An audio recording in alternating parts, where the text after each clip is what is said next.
Trench by midnight.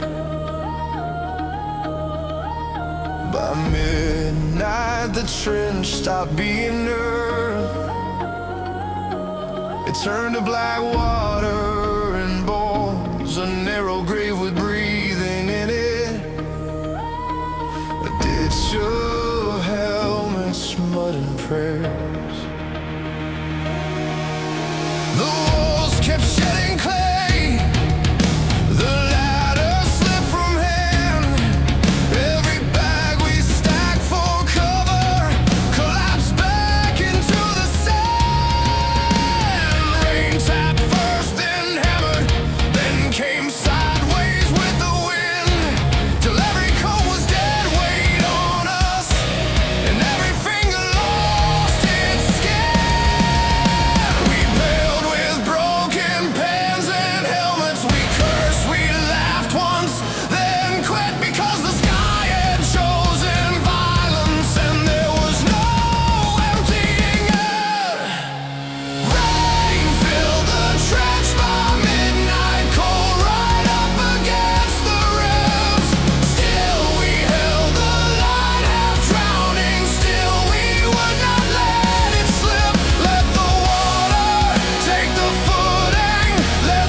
Tossed aside, one candle drowned in the tin.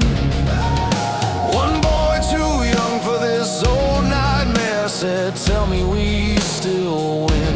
I told him, winning's not the question tonight, it's whether we remain.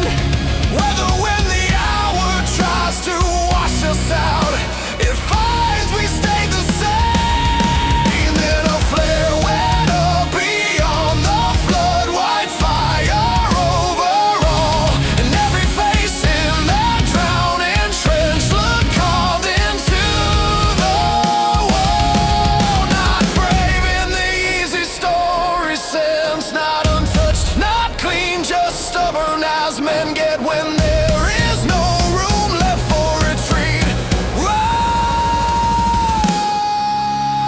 Rain filled the trench by midnight, cold right up against the ribs.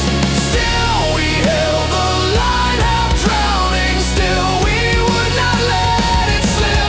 Let the water take the footing, let the dark erase the ground. We had nowhere left but forward face, so we kept our shoulders down.